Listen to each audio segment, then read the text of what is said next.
Soy Fernando Díaz Villanueva. Hoy es 27 de marzo de 2025 y esto es La Contracrónica.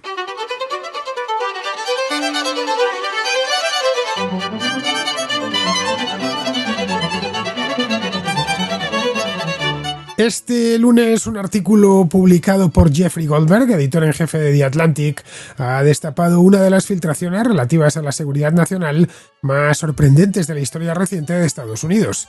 Goldberg revelaba en su artículo que hace unos días fue añadido a un chat de grupo de la aplicación Signal, donde altos cargos de la administración Trump, entre ellos el secretario de Defensa Pete Hegseth y el vicepresidente J.D. Vance, discutían planes detallados sobre el ataque a los hutíes en Yemen.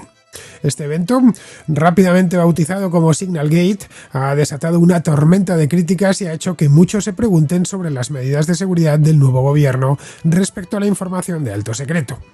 En el grupo, titulado Houthi PC Small Group, había un total de 18 participantes, entre ellos figuras clave del gobierno como el asesor de seguridad nacional Michael Waltz, que al parecer fue quien invitó a Goldberg por error al grupo. Estaba también el secretario de Estado, Marco Rubio, y la directora de Inteligencia Nacional, Tulsi Gabbard. Según Goldberg, el 15 de marzo, horas antes de que los bombardeos contra objetivos hutíes comenzaran, Hegseth compartió un mensaje con detalles operativos específicos, como tipos de armas, objetivos y cronogramas. Sabía que el ataque se iba a producir 2 horas antes de que explotaran las primeras bombas. Fue lo que dejó escrito Goldberg de forma textual. Goldberg al principio dudó de la autenticidad del chat porque era demasiado bueno, pero confirmó que era cierto cuando se produjo el primer ataque en Sanaa, la capital de Yemen. La conversación reveló tensiones internas dentro del gabinete. Vance expresó dudas sobre la operación, argumentando que beneficiaría más a Europa que a Estados Unidos, ya que Europa es mucho más dependiente del comercio por el canal de Suez que Estados Unidos. Sugirió incluso que la operación se retrasase un mes para evaluar el impacto económico y alinearlo con el mensaje de Trump sobre la autosuficiencia europea. No estoy seguro de que el presidente sepa cuán inconsistente es esto con su discurso sobre Europa, dijo Vance de forma textual. Hegseth, por su parte, defendió la urgencia de la operación, advirtiendo que de retrasarse podría permitir filtraciones o ceder la iniciativa a Israel. A pesar de las diferencias, el ataque se ejecutó con éxito, según el Consejo de Seguridad Nacional, que fue quien lo organizó y lo coordinó, y que posteriormente, cuando se supo lo que había pasado, calificó a este grupo como una coordinación reflexiva. La inclusión de Goldberg en el chat expuso una brecha de seguridad de la que no hay precedentes. Signal, aunque encriptada, es una aplicación que no está aprobada para discusiones secretas del gobierno, que normalmente requieren de canales seguros como la sala de situación de la Casa Blanca. Expertos en inteligencia han calificado el incidente como asombroso y también como peligroso. Han señalado que la presencia de un periodista en una discusión de esta naturaleza constituye una violación grave de los protocolos de seguridad operativa. Las reacciones, como era de esperar, pues no tardaron mucho. Trump minimizó el incidente afirmando que no sabía nada al respecto y atacando a The Atlantic como un medio en quiebra. Hegseth negó haber compartido planes de guerra, tildando a Goldberg de deshonesto, mientras que Waltz asumió la responsabilidad por el error técnico. Sin embargo, figuras como la senadora Tammy Duckworth y el exsecretario de Estado Pete Buttigieg han exigido dimisiones. Los demócratas piden una investigación en profundidad, mientras que para los republicanos se trata de un error menor. El Signal Gate plantea de cualquier modo una serie de preguntas, algunas muy evidentes, como ¿pudo un error tan elemental comprometer información sensible? ¿O qué revela sobre la competencia del círculo cercano de Trump que haya pasado esto? El gobierno se ha cerrado sobre sí mismo y todo lo que esperan es que el temporal amaine cuanto antes.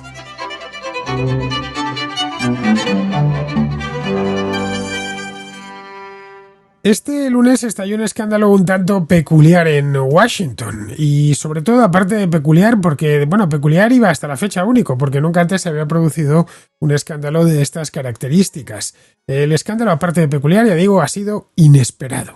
Hasta el momento, todas y cada una de las noticias que nos ha dado Trump, aquí en la Contracrónica llevo mucho tiempo hablando de él, pues todas, han sido muchísimas, en los últimos 2 meses y pico, han venido alimentadas por el mismo Donald Trump.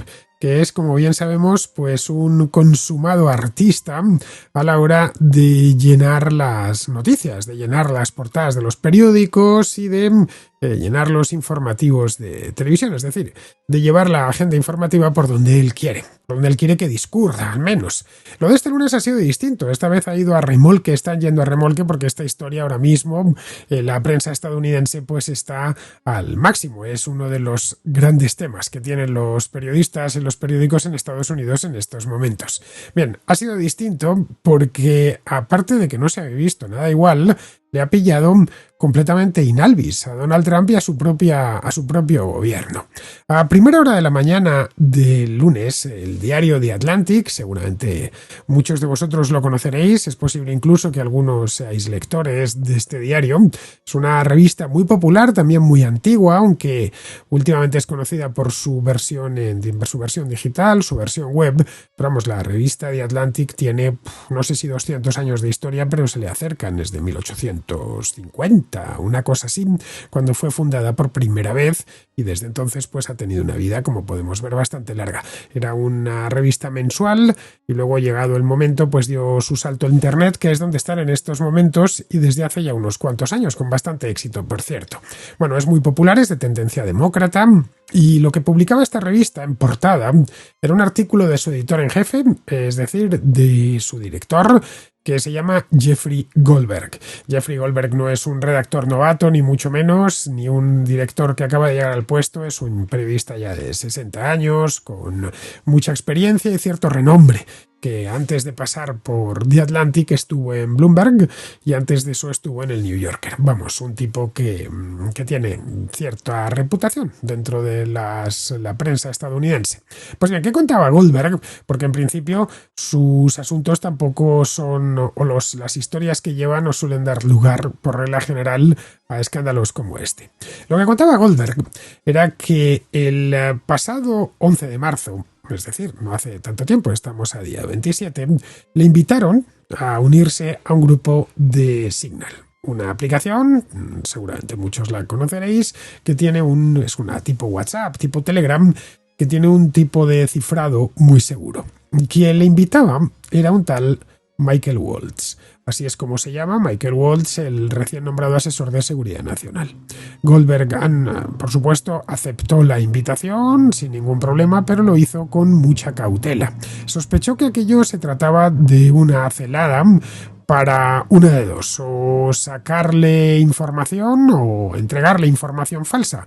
Cuando eres editor en jefe, es decir, director de un diario, siempre andas con la duda de si no te estarán colocando mercancía caducada o tratarán de aprovecharse de ti para sacarte información relativa a otros temas a los que tú has tenido acceso. De ahí que los directores y los redactores en general se midan muy mucho lo que dicen cuando están con alguien, sobre todo con alguien desconocido, y no digamos ya con un político. Ya sabéis que en política todo vale. Bueno, entiendo yo que en Washington sucederá como en Madrid, en una ciudad en la que todo el mundo se graba. Vamos, no solo graban las llamadas, sino que se graban mientras están comiendo o cenando juntos. Así que entiendo que Goldberg, que lleva muchos años en este oficio, pues sospechase. Yo, la verdad, también lo hubiese hecho. Hubiese pensado que me la están tratando de liar. Sospechó que era una trampa y tenía además razones para sospecharlo, porque se habían dado casos parecidos con otros directores de periódico y él no quería pues ponerse en esa posición tan comprometida, pero no pasó nada, que fue lo mejor de todo. La cosa quedó ahí, simplemente le invitó Michael Waltz a unirse a Telegram, a Signal, y a participar en un grupo, pero no pasó de ahí. Él supuso en un principio que si era cierto, pues querría comentar de la manera más segura posible algunos temas relativos a los que suele llevar Goldberg, que son en la parte de estadounidense y israelí, y ha llevado muy de cerca el tema de la guerra de Gaza. Así que sospechaba que la cosa, en el caso de ser cierta, iría por ahí. Bien, pues eso se quedó dormido hasta 2 días después, que empezó a entrar gente en este grupo. Y no cualquier tipo de gente, sino toda la plana mayor de la Casa Blanca con Donald Trump. Estaba el vicepresidente J.D. Vance, estaba el secretario de Estado Marco Rubio, estaba la directora de inteligencia Tulsi Gabbard, vamos, gente que no solo se conoce en Washington, sino que se conoce en todo el mundo. Estaba el secretario de Defensa Pete Hegseth, y así hasta 18 altos cargos de la administración, o en su defecto los representantes que ellos habían nombrado, los ayudantes, vamos, los deputies que llaman allí en Estados Unidos. Bien, Goldberg no podía dar crédito a lo que estaba viendo, seguía pensando que podía tratarse de una trampa y se quedó a la espera, sin decir ni mu, con los ojos puestos en la pantalla del teléfono. Nadie parecía advertir que estaba allí. Así que no tuvo más que sentarse y asistir al espectáculo, que era un espectáculo gratuito. Aún así, ya digo, seguía temiendo que aquello fuese una trampa porque es que era demasiado bueno. Eso es lo cierto. A mí me sucede algo parecido y también pensaría que es una trampa. Que así de golpe te veas que estás en un grupo en el que hay 18 altos cargos, entre ellos el vicepresidente del país, de un gobierno que está siendo en sus primeros 2 meses especialmente polémico, sobre todo en el plano internacional. Es decir, que simplemente el hombre no podía creer que el asesor de seguridad nacional fuese tan imprudente al incluir al director de un periódico dentro de un chat de semejantes características. Tampoco podía creer que gente de ese nivel se reuniese en una aplicación como Signal. Es cierto, es una aplicación segura, pero no deja de ser una aplicación comercial que cualquiera puede descargarse en su teléfono. Para estas cosas, la Casa Blanca dispone de sus propios sistemas de comunicación con unos estándares de seguridad pues muchísimo más elevados.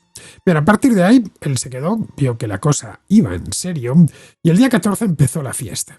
Los participantes se pusieron a hablar sobre un inminente ataque sobre posiciones hutíes en el Mar Rojo. Pero no solo eso. Si solo hubiera sido eso, seguramente no nos hubiésemos enterado.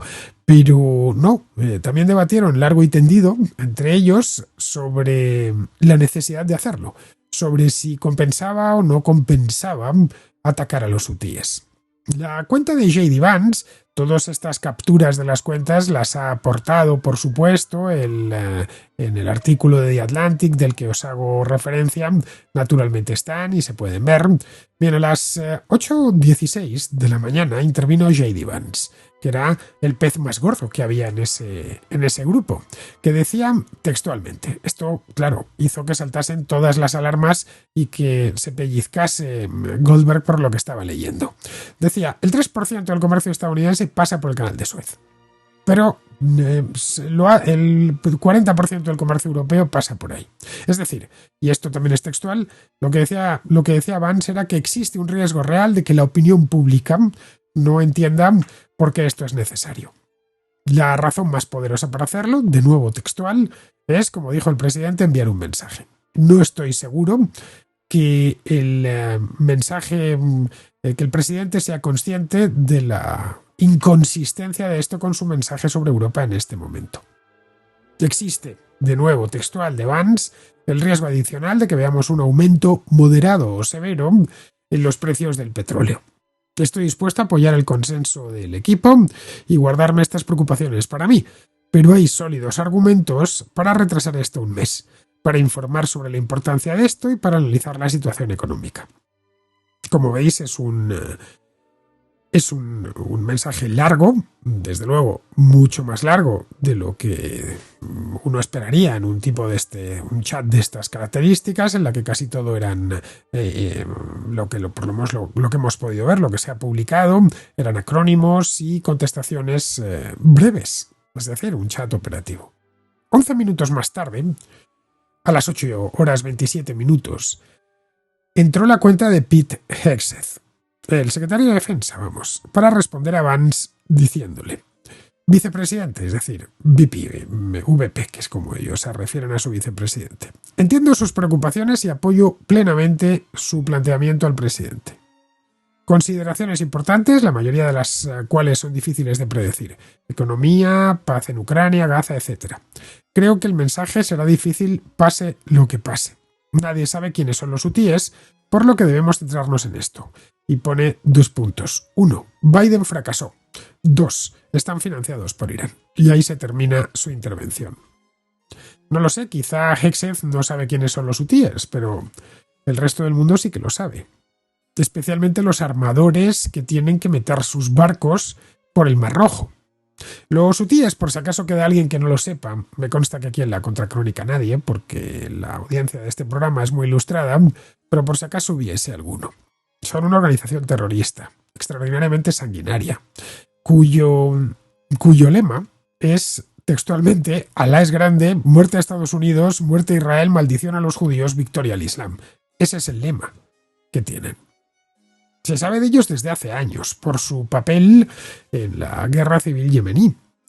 Pero a raíz de la guerra de Gaza pasaron a primera plana, cuando desataron, como bien sabemos, una ofensiva por todo lo alto contra el tráfico mercante en el Mar Rojo. Desde entonces han atacado pues a unos 60 barcos. 2 de ellos los han secuestrado y permanecen en su poder, junto a todos sus tripulantes, naturalmente, y otros 2 los han hundido. Uno de ellos con un armador griego y el otro con un armador británico. Así que es posible que Hegseth no tenga claro quiénes son los hutíes, pero por lo demás, los demás, mejor dicho, sabemos perfectamente a lo que se dedican.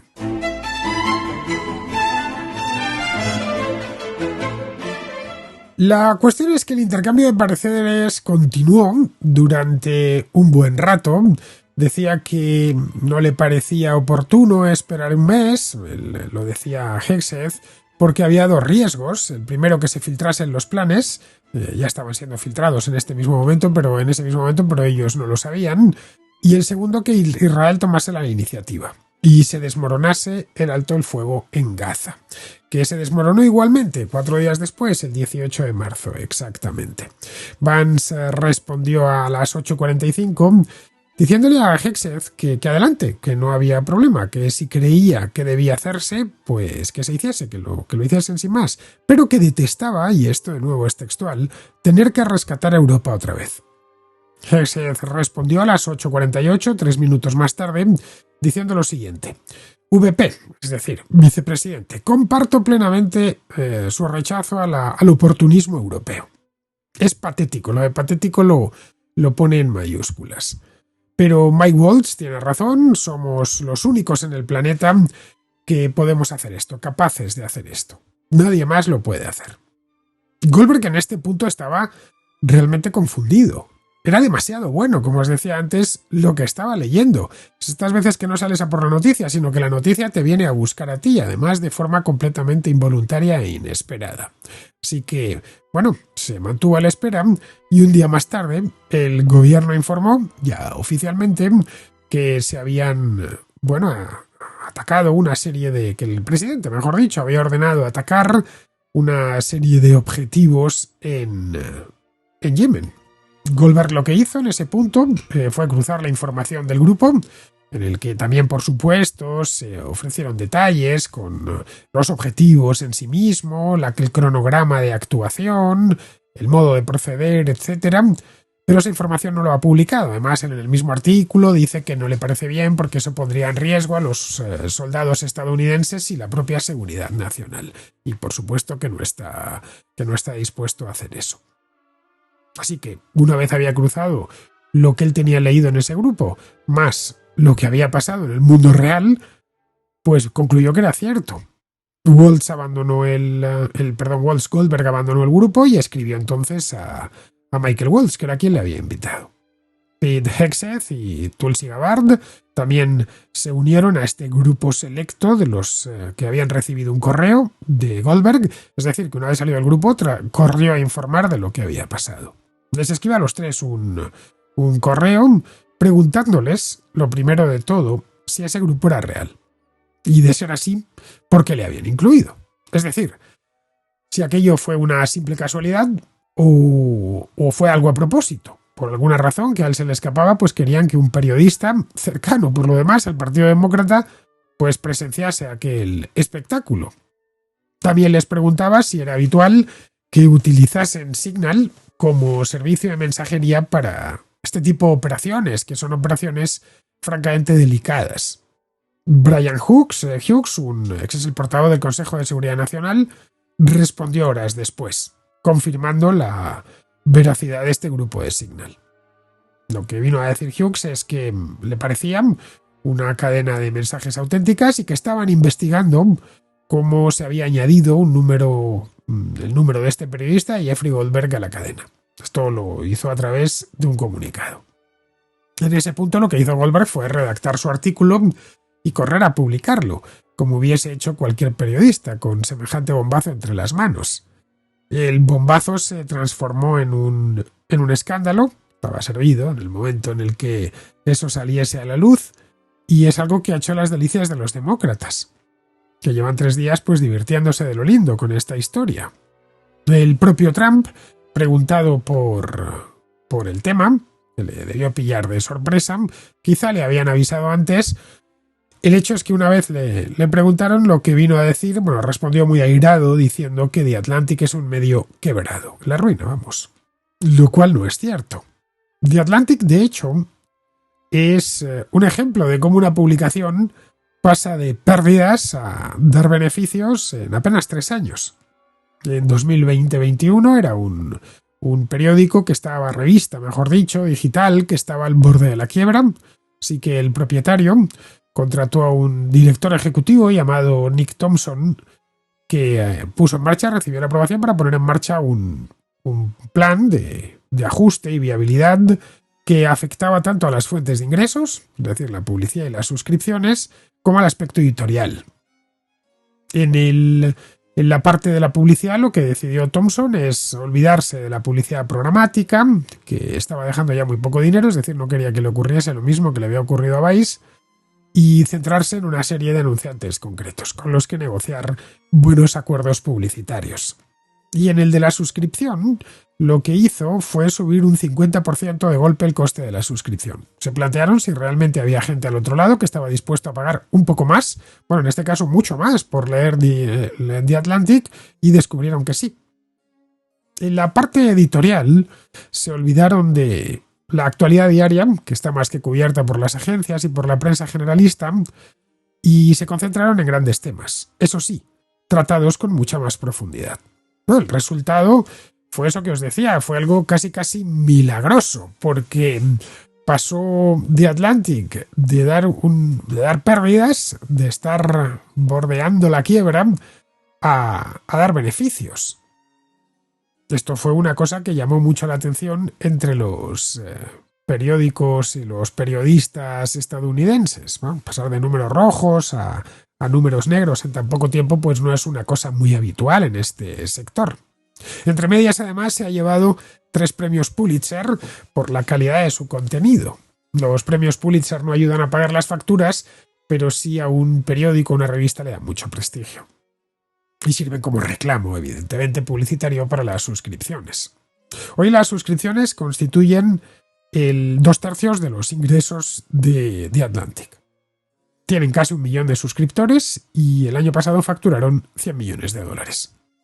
No sé en qué estaba pensando Trump cuando dijo eso. La redacción, de hecho, no ha hecho más que crecer en los últimos 2 años, cuando antes de que llegase Nick Thompson habían tenido que practicar una serie de ajustes muy dolorosos con la plantilla.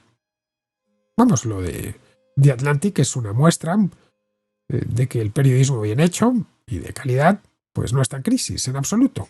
Y que la audiencia, pues a la audiencia hay que darle contenido de calidad y que está incluso dispuesto a pagar por él.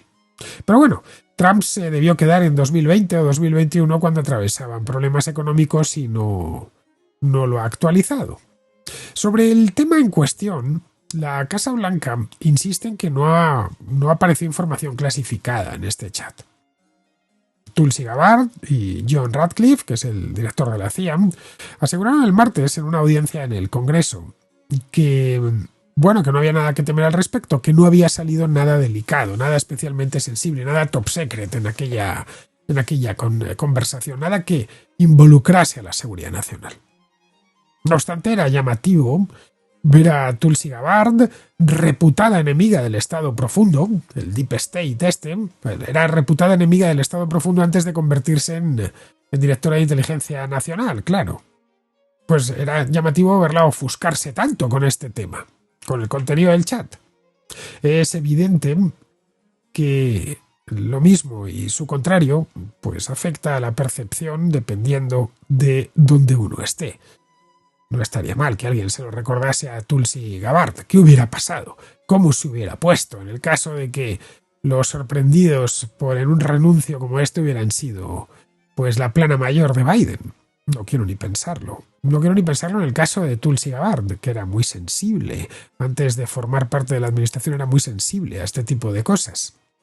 Pete Hegseth, por su parte, se defendió culpando al periodista, es decir, a Jeffrey Goldberg, el que estaba en el chat, lo cual es absurdo, porque él no entró allí por las malas. Goldberg fue invitado a entrar en este chat. Venía a decir Hegseth que era deshonesto, que se tenía que haber marchado. De hecho, se marchó, claro, pero se marchó después de ver el espectáculo y luego escribió personalmente a Hegseth. Y, por supuesto, se negó a publicar la información que él consideraba que podía poner en peligro la seguridad nacional, lo cual le honra. Uno de los participantes de este grupo era Steve Witkoff. Witkoff es el enviado de Trump a Oriente Medio y a Ucrania. Al parecer, cuando Witkoff recibía estos mensajes en su teléfono a través de la aplicación Signal, se encontraba en Moscú. Sí, en el mismo Moscú. En fin, es de por sí ya una negligencia de seguridad de primer orden que tengas a un tipo en Moscú hablando con un teléfono móvil con la aplicación Signal. Los servicios de inteligencia rusos, que en eso los rusos sí que funcionan bien, deben estar marcando de cerca a Witkoff en todo. No parece muy oportuno emplear una aplicación comercial que, en fin, se vale de la red telefónica local o de una conexión wifi local para transmitir secretos de Estado. En fin, la brecha de seguridad se terminará olvidando porque en esta vida todo se olvida. Estará enterrada, vendrá al final enterrada por otros asuntos, pero no podemos decir lo mismo de lo que se decía en el chat sobre los todavía aliados europeos. El ataque sobre posiciones hutíes partió de Trump, no hay que olvidarlo.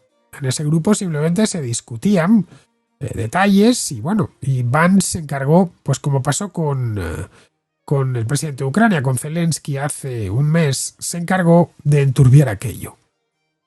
En principio Hegseth iba a facilitar a una serie de gente involucrada en este tema información relevante. Y él se encargó de que se hablase no solo de la operación en sí, que ya había sido decidida por Trump, sino de otras cuantas cosas más. Bueno, la decisión de atacar a los hutíes es una buena decisión, ya que, en fin, esta gente se dedica a lo que se dedica, a aterrorizar a los marinos y a perturbar el comercio mundial.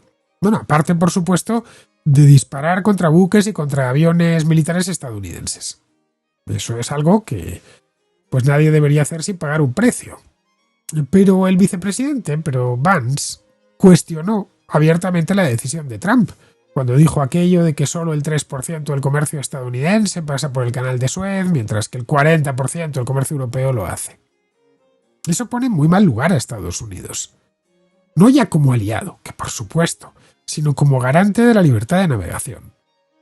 Vance llegó incluso a insinuar que su jefe, es decir, el presidente, no entendía que atacar a los hutíes contradecía el mensaje actual de su propio jefe sobre Europa.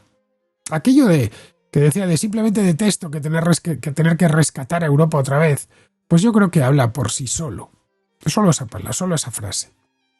No sé, habría que preguntarse si Vance está dispuesto a permitir que los hutíes pues paralicen el transporte marítimo por el Mar Rojo solo para fastidiar a los europeos.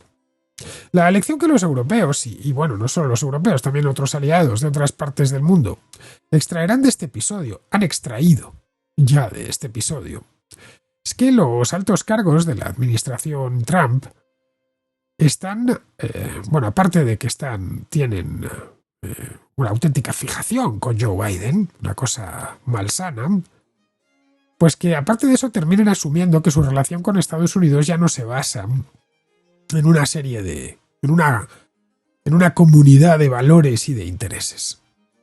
Y eso es peligroso. Las palabras de Vance dan pie a pensar que lo que tienen delante es una organización mafiosa que actúa por mera extorsión. O haces lo que yo digo sin rechistar y sin importar lo que sea, o te enfrentas a las consecuencias. Una razón más para que los numerosos aliados que Estados Unidos aún tiene repartidos por el mundo perseveren en su desconfianza. Esto no es bueno para ellos, obviamente, pero tampoco lo será para Estados Unidos. Vamos con la contrarréplica. Empezamos con Juan, que a cuenta de un vídeo que subí el otro día a mi canal de YouTube sobre el precio del alquiler, del alquiler y de la vivienda en general, nos comenta lo siguiente sobre cómo han crecido los costes de construcción de obra nueva. Buenos días, Fernando. Yo te iba a hacer una pequeña reflexión sobre tu vídeo de por qué están tan caros los alquileres, que me ha gustado mucho. Y es sobre cómo se ha disparado el coste de la obra nueva. El coste de la obra nueva, lo digo porque lo he tenido que sufrir, en los últimos años se ha disparado brutalmente. En parte por el incremento de los materiales, cuando fue toda la inflación, porque hay poca mano de obra, pero también porque estamos haciendo un código técnico de edificación que es una locura. Es decir, está muy bien, pero es una locura. Me explico. Al final te obliga a poner unos aislamientos en las viviendas, que luego suponen ahorro en calefacción, es verdad. Pero como me decía a mí mi arquitecto, dice, estamos poniendo en el norte de España, al lado del mar, el mismo aislamiento que se está poniendo en las montañas o que se debería poner en las montañas de Rumanía o en Alemania, que hace un frío muchísimo mayor. Están obligando a que todas las viviendas tengan algo de eficiencia energética. Puede ser aerotermia, puede ser placas solares, geotermia, que eso realmente está muy bien. Pero claro, una aerotermia en una casa de 100 metros cuadrados te vale 25.000, 28.000 euros masiva. Mientras que una instalación con radiadores y una caldera de gas y tal, pues a lo mejor te vale 10.000. Ahora, la última también que nos obligaron a hacer es poner ventilación mecánica, es decir, para que la casa se ventile independientemente de si estás o no estás, no tienes que abrir la ventana, una cosa maravillosa, pero vamos, que eso vale 4.500 euros, masiva. Todos estos costes hacen que al final en una vivienda de 250.000, pues yo calculo que nos habrán costado unos 30.000 euros, es decir, algo más de un 10%, porque hay que tener en cuenta que todos estos precios, a su vez, tienen su 10% de IVA, se le aplica sobre ese coste la licencia del ayuntamiento y el impuesto de actos jurídicos documentados cuando vayas a escriturar la vivienda, porque ahí tienes que escriturar la obra nueva. O sea, que al final estamos incrementando la vivienda en muchísimas cosas y claro, al final pasa lo que pasa, que la gente... Pues sí, Juan, es así. El coste de obra nueva en España se ha disparado en los últimos años. Se han dado cita en torno a esto varios factores, como el aumento del precio de los materiales, que ya he señalado, la escasez de mano de obra, la alta demanda, evidentemente también está en eso, en ciertas zonas, y luego otro elemento sobre el que has incidido bien, que es la regulación, que cada vez es más exigente y que por lo tanto ha incrementado de forma sustancial el coste de construir una casa. Desde 2020, es decir, pues el año de la pandemia, hasta finales de 2024, el coste de construcción de obra nueva residencial, estos son datos de España, ha crecido de forma notable. Según datos de la Sociedad de Tasación, que los he ido a buscar porque los recordaba, el coste promedio de construir una vivienda nueva en el primer trimestre de 2020, justo cuando empezó la pandemia, era de 948 euros por metro cuadrado. En diciembre de 2024, hace 3 meses, ese coste era ya de 1.317 euros por metro cuadrado. Lo que representa pues un incremento, como vemos, del 40% en poco más de 4 años. Este aumento se ha moderado en algunos momentos, pero la tendencia general ha sido al alza. El año 2021 es el que marca el punto de inflexión, debido a una serie de cuellos de botella que ya vimos aquí en su momento, en las cadenas de suministro, después de la pandemia, y luego posteriormente vino la guerra a Ucrania, que disparó los precios de materiales como el cemento. El cemento está un 40% más caro que hace 4 años, el acero, la madera, etc. Desde entonces, ¿verdad?, no ha hecho más que subir estos materiales. Pero es que si nos vamos a hace unos 10 años, justo después de la crisis, el coste ha crecido más. En aquel entonces el precio medio rondaba los 800 euros por metro cuadrado. Si lo comparamos con los 1.317 euros de 2024, pues el incremento supera un 55%. Esto, como digo, hay una serie de factores que lo explican, pero el de la regulación es muy desconocido. Seguramente porque no se termina de ver. La regulación está ahí y no la terminamos de ver. Podemos entender que los materiales son más caros, lo podemos visualizar fácilmente, podemos entender que no hay suficiente mano de obra o que pide más dinero, o que la demanda es muy alta, eso es obvio, pero no estamos al día con las exigencias regulatorias. En el programa que hice el otro día con Paco sobre los problemas de fondo que tiene el Reino Unido, hablamos por encima de la regulación, no sé si lo recordáis, pero no nos detuvimos en la cantidad de regulación que hay en el Reino Unido para todo tipo de obras, tanto las obras públicas como las de construcción de vivienda. De las obras públicas ya comentamos que en el Reino Unido se eternizan y que siempre tienen un sobrecoste altísimo. Pues con las viviendas sucede algo parecido. La regulación es tan estricta en las viviendas británicas que construirlas es más complejo y además más caro, porque las exigencias de esta regulación las tiene que pagar el usuario final. Algo similar está sucediendo en España. Las casas más modernas, pues, están mejor aisladas, son más seguras y disponen de servicios que, bueno, pues que las casas de hace 60 o 70 años ni soñaban. Pero claro, todo eso hay que pagarlo. De un tiempo a esta parte, supongo que lo habréis oído en muchas ocasiones, se ha puesto de moda decir que en los años 60 o 70 comprar una vivienda en España era mucho más barato, tanto en términos absolutos como relativos, lo cual es estrictamente cierto. Pero también lo es que las viviendas hechas en aquel entonces eran mucho más sencillas que las actuales. Esto lo podemos ver tan pronto como entramos en un apartamento, en un bloque de viviendas de hecho a finales de los 60 o a principios de los 70. A menudo no tienen ni siquiera ascensor. Una regulación mucho más laxa, como la que había entonces, pues abarataba mucho las obras y por lo tanto el precio final.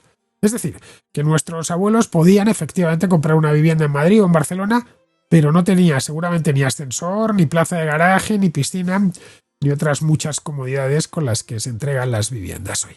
Bien, vamos ahora con Israel, que nos habla del caso de Rita Maestre. Y me gustaría volver al tema este de Pitita Maestre, pues para discutir tu tesis de que los denunciantes pues no dieron con la tecla, no pulsaron la tecla adecuada del Código Penal y por eso Pitita se fue de rositas. Y yo tengo una tesis alternativa y es que la sala ya había decidido absolverla, pues por motivaciones, y bueno, después se dedicó a vestir el muñeco. Una de los rastros que nos deja esta actitud es las inconsistencias de la sentencia. Por ejemplo, la sentencia, pues leo literalmente el siguiente párrafo, nos dice que también este tribunal es plenamente consciente de la trascendencia mediática del presente procedimiento, con una amplia cobertura en los medios de comunicación, escritos, audiovisuales y digitales, probablemente debido a la responsabilidad política del apelante, en este caso Pitita Maestre, y no tanto a la naturaleza del hecho. Bien, el pequeño problema es que cuando se producen los hechos, y como tú dijiste, Fernando, Pitita era una militante de extrema izquierda, una petarda más que iba dando la tabarra por la Complu. No tenía ninguna responsabilidad política, eso vino después. Después la sentencia, que también le gusta adornarse, nos habla, intenta adoptar un tono didáctico y dice, recurre a la ciencia ficción porque nos dice, para acabar de explicar de un modo práctico la posición de los integrantes de esta sala, imaginemos que un grupo de mujeres accede a una mezquita en un país de tradición musulmana en el momento en el que no se desarrolla ningún rito religioso y lo hacen desprovistos del correspondiente velo. Bien, bueno, ya digo, no es una cuestión de imaginación, señorías, es una cuestión de ciencia ficción, que éstas se atrevan a entrar en una mezquita a dar la tabarra, porque ya no estaríamos hablando de un delito de ofender sentimientos, sino de un homicidio, porque allí mismo las descuartizan a todas. Pero la falta de rigor está en que dice acceder a una mezquita cuando no hay culto, mientras que en el caso de la Complutense, la capilla se accede cuando hay culto. La sentencia está plagada de este tipo de bromas, pues porque ya digo, no están retorciendo la realidad y no queda otra. También se te olvidó mencionar que la sentencia recoge, nunca valga la redundancia, la recogida de cable de Pitita Maestre, que se disculpó ante el arzobispo de Madrid ya cuando tenía responsabilidades políticas y no las tenía todas consigo porque no sabía qué sala le iba a tocar. Entonces, por si acaso, recogió cable y lo valora la sentencia. Después la sentencia tiene tramos delirantes como: no tocaron el sagrario, no alteraron la disposición del altar. Según algún testigo, se movió el mantel que lo cubre sin llegar a caer. Bueno, para dar también, por último, contexto, decir que el ponente y otro magistrado ya son presidentes de sala en la Audiencia Provincial de Madrid, es decir, han ascendido. Recordemos, por ejemplo, el parón profesional de la carrera del juez que hizo el voto particular de la sentencia de la manada, y así se escribe la historia.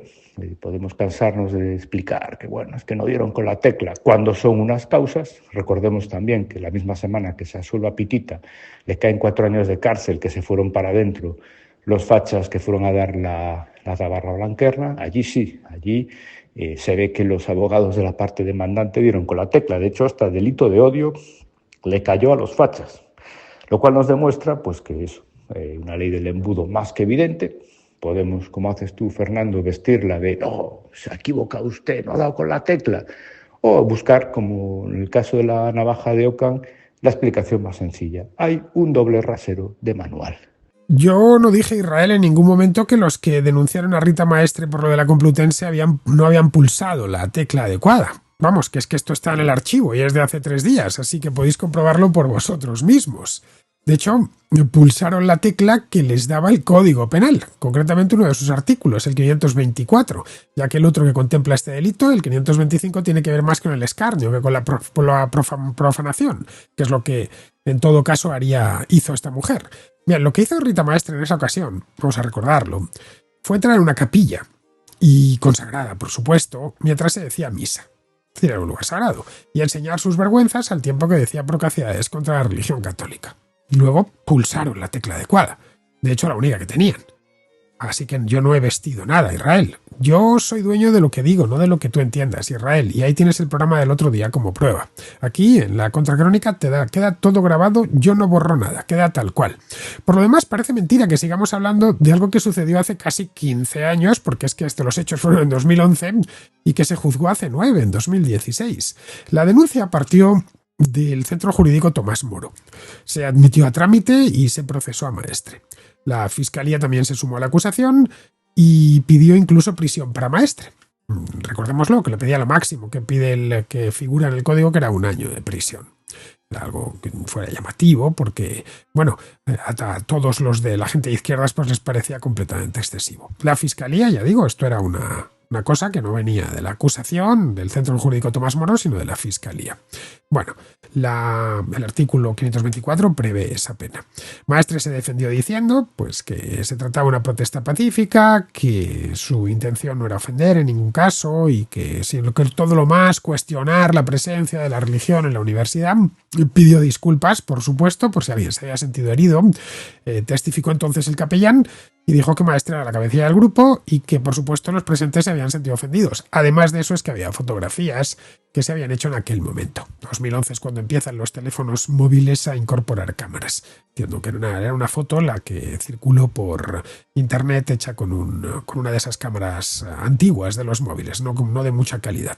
Al final el juez, aunque no sé si era juez o jueza, pero bueno, es lo mismo, condenó a Maestre a una multa, no muy alta, creo que recordar que eran 4 o 5 mil euros, como autora de un delito contra los sentimientos religiosos. No fue más lejos porque no hubo violencia. Simplemente luego justificó la condena sobre la falta de respeto al espacio sagrado, hacia los fieles, etc. Maestre recurrió la sentencia ante la Audiencia Provincial de Madrid, que es el que está justo por encima del tribunal que le había condenado, alegando que no se cumplían los requisitos de profanación y que la condena vulneraba su libertad de expresión. Estaba en su derecho de hacerlo, naturalmente. La audiencia admitió a trámite el recurso y concluyó que, aunque el acto era irrespetuoso, pues no estaba dentro de lo contemplado por el artículo 524, porque no había sido violento. Nada más. Comparo el caso con el de las manifestaciones de Femen, es decir, que eso de desnudarse pues delante de una iglesia pues podía ser reprochable socialmente, pero no necesariamente delictivo. Es una sentencia obviamente discutible, pero yo no creo que haya un doble rasero, como aseguras de una manera tan convencido. Vamos, dices que hay un doble rasero y que más siempre va en la misma dirección. Lo que hay son, en este caso, dos jueces que sentencian dos cosas distintas. Bien, esto forma parte del Estado de Derecho. Los jueces son autónomos, pero no inapelables. Por eso existen los recursos, que en ciertos ámbitos pues, se pueden llevar tan lejos como el Tribunal Superior de Justicia de la Unión Europea. Eso de que en la justicia española existe un doble rasero, uno que siempre beneficia a unos y perjudica a otros por sistema, además, es exactamente lo mismo que dicen las feministas radicales, Israel. Es exactamente lo mismo que dice Podemos y todos sus acólitos. Es exactamente lo mismo que dicen los independentistas catalanes. Lo dicen tantas veces y con tanto convencimiento que el término en inglés ha terminado incorporándose al acervo lingüístico del castellano hablado en la península. Me refiero al lawfare. Algo que se resume en que si un juez no sentencia lo que yo quiero que sentencie, pues es que está actuando de mala fe y por motivaciones políticas.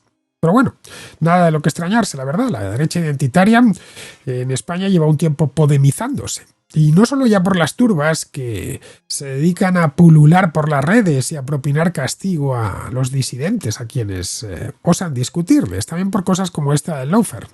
Que hay jueces que actúan de mala fe, no me cabe la menor duda. Que sea lo habitual en España, no es cierto. Bien, vamos ahora con Daniel, que nos habla de aborto. Hola, buenas tardes, Fernando. Mira, mi nombre es Daniel. Antes que nada, quería felicitarte por tu programa. Bueno, quiero que sepas que soy un gran seguidor tuyo desde hace un par de años y bueno, siempre trato de escuchar todas tus contracrónicas y contrahistorias. Normalmente suelo coincidir contigo sobre todos los temas, pero en este, por lo que veo, pues tenemos puntos de vista muy diferentes. En varias ocasiones he pensado en participar en el programa y enviarte un mensaje, pero siempre me he echado para atrás. Has traído a colación pues muchos temas interesantes sobre, bueno, el nivel de vida en Madrid y cómo de fácil es comprarse uno una casa, vivir de alquiler, tener hijos. Yo tengo 29 años y bueno, pues he querido participar siempre en muchos de los debates que has creado, pero en este del aborto, pues es algo que llevo debatiendo desde que era niño y estaba en el colegio y es un tema pues muy importante para mí. Siempre quiero dejar claro que siempre desde el principio, desde que era niño, he estado en contra. Entiendo que, bueno, cuando era pequeño, con 13 o 14 años, pensaba de esta manera porque así lo hacían mis padres, pero en el fondo a mí, pues, me sorprendía que una madre decidiera matar a su hijo y que éste no pudiera llegar a nacer. Pero bueno, según he ido creciendo, he ido afianzando mis ideas con respecto a este tema, sobre todo después de haber sido padre por primera vez hace año y medio. Bueno, agradezco, Fernando, que saques este tema a colación. Casualmente, pues el pasado domingo participamos mi mujer y yo en la Marcha por la Vida aquí en Madrid, que es la manifestación que se realiza, bueno, que muchas, mejor dicho, asociaciones convocan anualmente para defender la vida frente a esta cultura que tenemos hoy en día, ¿no? Esta cultura de la muerte, del aborto y de la eutanasia. El aborto, como digo, Fernando, es un tema con el que ardo realmente por dentro. Tras escuchar a los primeros contraescuchas, los cuales, como hemos visto, estaban a favor del aborto, he ardido en ganas de escribir y trasladarte mi punto de vista. Y tras 24 horas dándole vueltas al tema, pues me he lanzado a hacerlo. Yo, Fernando, realmente sufro al escuchar a mujeres que están dispuestas, llegado el caso, de matar a su hijo. Mira, este tema es tan amplio que mi audio podría ser eterno, pero quiero centrarme únicamente en un punto, el cual, en mi opinión, cierra el debate. Hace algún tiempo, y esto voy a contarte una experiencia personal, hace algún tiempo pues nos enteramos que estábamos esperando a nuestro segundo hijo. Me atrevo incluso a compartir contigo la imagen de la ecografía que tuvimos la semana pasada. ¿Sabrías decir de qué semana está mi mujer embarazada en esa ecografía? No sé si, Fernando, puedes compartir la imagen por YouTube. Entiendo que en iVoox no lo puedes hacer, para que el resto de contraescuchas pues traten también de adivinar la semana. Propongo este juego, ya que siempre que hago esta pregunta, tanto con mi primer hijo como ahora con el segundo, las personas que responden suelen decir más semanas de las que realmente son. Y ojo, esta pregunta se la hago a gente con todo tipo de opiniones sobre el aborto, gente que está a favor, gente que está en contra. Voy a atreverme también a enviarte incluso la ecografía en 3D, de la cual te digo con sinceridad que no soy yo muy fan, no me gusta mucho cómo sale el niño en esa ecografía en 3D. Bien, una vez que ya has compartido la imagen, no sé si, insisto, lo podrás hacer o al menos la puedes ver tú, mm, te animo a que apuntes en un papel o que pienses, sinceramente, cuál crees que es la semana, porque, bueno, verás en la ecografía claramente una cabeza, los pies, la tripa, los brazos, las manos. Pues bien, Fernando, hoy mi mujer a día de hoy está en la semana 13 de embarazo y la ecografía es de la semana pasada, es decir, de la semana 12. Como sabrás, en España se puede abortar hasta la 14 sin necesidad de justificación y hasta la 22 en casos de riesgo grave. Bien, tú has visto la ecografía como yo, ¿verdad? Has visto los pies, has visto las manos, los brazos. ¿Has visto en la 3D cómo se tapa la cara con las manos? Aunque en la imagen no se ve, no te miento si te digo además que en la ecografía vimos claramente los 5 dedos en cada mano. ¿De verdad, Fernando, no piensas que lo que tiene mi mujer dentro es la vida misma? ¿De verdad que no te parece terrible acabar con la vida de este pequeño? En mi opinión, Fernando, poco más hay que decir. Claro que las mujeres tienen derecho a decidir por sí mismas, pero amigo, el aborto es algo mucho más serio. Te he escuchado decir que es un asunto privado que no implica a un tercero. Mira, te invito a que vuelvas a ver la ecografía. ¿Realmente ese pequeñín no te parece un tercero? Pero si está plenamente formado, Fernando, ¿qué es un tercero entonces? Mira, el asunto del aborto está rodeado de muchas mentiras, y ya acabo con esto, porque realmente son muchas mentiras. Como por ejemplo que es una masa de células, la primera mentira.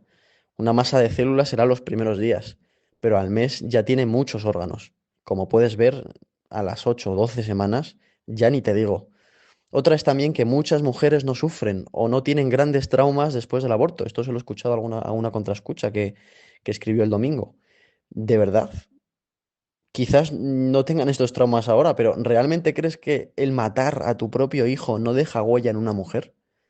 Hay muchas películas sobre el aborto, basadas por supuesto en historias reales. Recomiendo a todos los contraescuchas, sobre todo El grito silencioso, donde se cuentan todas las mentiras con las que se aprobó el aborto en Estados Unidos. Y también recomiendo otra película que me gusta mucho que se llama Unplanet, que esta es muy famosa. Bueno, Fernando, aprovecho, espero no haberme extendido mucho, aprovecho para mandarte un saludo a ti y a todos los contraescuchas. Pues mira, Daniel, me parece muy bien que no coincidas conmigo en esto del aborto, pero es que yo en esto, concretamente en esto, no he tomado postura, así que es difícil coincidir o apoyar lo que yo digo, a no ser que te suceda como a mí, que no has tomado postura, tú la has tomado claramente. Bien, como le decía antes a Israel, yo soy dueño de lo que digo, no de lo que los demás entiendan. Yo no he dicho que sea un asunto privado que no afecte a un tercero. A lo largo de estos días, he tratado de explicar las razones en las que se basa el legislador en distintos países para permitir el aborto durante tantas o cuantas semanas. Como ya expliqué, hay científicos que consideran que la vida empieza en la misma concepción, otros que consideran que es a partir de la formación del sistema nervioso, otros que es cuando le empieza a latir el corazón, otros que es cuando el feto ya es viable fuera de la madre. En función de la consideración científica en la que se haya basado el legislador, fijan uno u otro plazo, ya que antes de ese plazo no se puede hablar, según ellos, de vida humana. Luego no hay un tercero. Así que no soy yo a quien tienes que pedir explicaciones, sino al legislador o a los científicos. Yo en este tema me he mantenido al margen, simplemente tratando de dar curso al debate en el que, un debate en el que todas las opiniones quepan, y he metido opiniones de todo tipo, a favor, en contra y de gente que no lo tiene claro como se me sucede a mí. Pero veo que esto no ha bastado, porque en esto como en tantas otras cosas veo que se me exige tomar partido de forma inapelable además. Lo que me estoy encontrando es que a lo largo de estos días es que unos me dicen que soy un antiabortista y otros me dicen que soy un abortista. Y no, mira, yo no soy ninguna de las dos cosas. Respecto a lo de la imagen de tu hijo, ya que me la pides, la ecografía en este caso, pues la estoy mostrando en este momento. Quienes estéis viendo esto por YouTube, pues la tenéis delante, y quienes lo hagáis por iVoox está en la pestaña de comunidad. Simplemente, ya evidentemente habéis escuchado a hablar y ya sabéis cuánto tiempo tiene porque habéis escuchado la llamada de la nota de voz de Daniel antes, pero bueno, ya podéis sacar vuestras propias conclusiones. Este tipo de imágenes como la que nos envías a mí personalmente me parecen muy útiles y entiendo que a otros contraescuchas también. Bueno, vamos a ir terminando, vamos con Pizarro que nos habla de Erdogan. El tirano de Turquía cree que tiene cuerda para rato y con ella se está dedicando a amordazar a su oposición. Espectáculo obsceno e indisimulado que el mundo le tolera porque cuenta con el tirano para algún asunto bastardo o porque la superioridad moral entre los secuaces de Alí Baba es la que puede ser. Un cordial saludo de Pizarro. Y hasta aquí, queridos amigos, llega la contracrónica de hoy. Ya sabéis, estamos a 27, mañana será 28 y estaré aquí de vuelta, pero no aquí en la contracrónica, sino en la contrahistoria. Hasta mañana.